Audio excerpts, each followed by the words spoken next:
The Gilded Age of the 1800s was also the golden era of the Vanderbilt family, marked by their luxurious homes, lavish parties, and gratuitous philanthropy. At one point, they were the richest American family, with a net worth equivalent in today's market to $185 billion. But their dollars have since turned to dust, so where did it all go? Cornelius Commodore Vanderbilt brought the family into prominence by turning a $100 loan, worth approximately $3,000 today, into a booming shipping business. He began his career in inland water trading, sailing barges across New York Harbor, but his vision didn't stop at the shore. He envisioned an expansion to his business inland that would connect the railway systems with his steamships. It was literally $1 million idea. However, the Commodore's first ride on a train wasn't so smooth. While traveling at speeds of 25 miles per hour, his train derailed, throwing him down a 35-foot embankment, resulting in 3 broken ribs and a punctured lung. Several passengers were also killed in the accident, but even those deaths did not deter the Commodore. In fact, he went full steam ahead with his plan and expanded his empire to the growing railroad industry.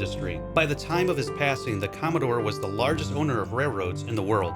The Vanderbilts' wealth expanded as fast as the U.S. railroad could, creating a nationwide monopoly of the service. At the height of their riches, the Vanderbilt fortune was greater than what was held in the U.S. Treasury. Once the Vanderbilts became a prominent family, they became obsessed with projecting the appearance of extravagant wealth. They threw lavish balls, purchased expensive foreign art to decorate their opulent homes, and spent a reported $250,000 on a costume party. That would equate to around $6 million today. The Vanderbilt's singular purpose for their famous costume ball was to facilitate the family's acceptance into New York's high society. Though the Vanderbilts were certainly as wealthy as the New York elites, they were considered ostentatious due to their recently acquired riches and thus deemed nouveau riche. As a result, they were snubbed by their high society peers. But they spared no expense for this ball, especially when it came to Alice Vanderbilt's electric dress, which celebrated Thomas Edison's recent invention. And the ball was a success. By the end of the party, the New York elite were reportedly chatting with the Vanderbilts like old chums. And their expensive outshowing of their wealth didn't stop there.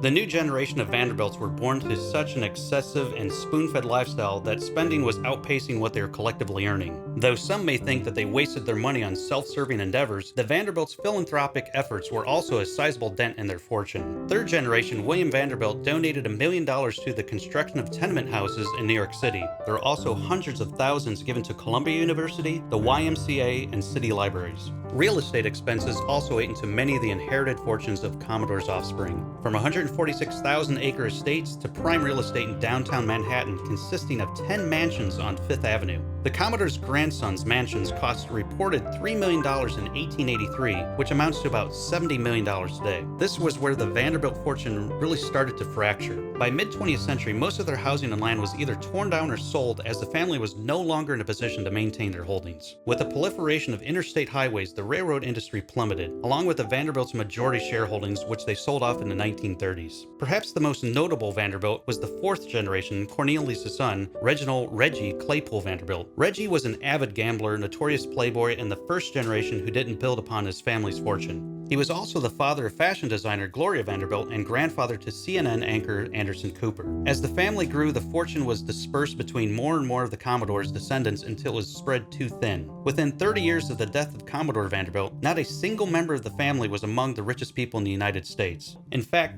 by 1973, none of the 120 living Vanderbilts were even millionaires. After the dynasty fell from prominence, the family began regarding their inheritance as a curse. As such, Gloria did not share any of the family money with her son, and it won't be passed on when she dies. With a net worth of $110 million, he is by far the most successful Vanderbilt alive. And like his great-great-grandfather, Anderson's fortune was self-made. Unlike his descendants, Anderson wasn't born with a silver spoon in his mouth. Gloria made it a point not to coddle her son like so many of her relatives were raised and subsequently spoiled. As a result, Cooper grew into a driven and hardworking man who overcame dyslexia to become a world-renowned and highly esteemed journalist. According to CNN, he is one of the highest paid people on television, bringing in roughly $11 million a year. In addition, he's won numerous awards, from Emmys and GLAADs to a National Order of Honor and merit from the Haiti government for his work during the 2010 earthquake. It seems that the drive to excellence that the Commodore display is still well and alive in Cooper. Today, there are only a few other Vanderbilt descendants that live an upper-class lifestyle, although nowhere near to the level of their ancestors. That list includes actor Timothy Oliphant, who starred in Deadwood and the film Hitman, musician John Hammond Jr., and screenwriter James Vanderbilt, who worked on the Amazing Spider-Man movies and wrote Zodiac. Ultimately, the story of the Vanderbilts is a perfect example of what goes up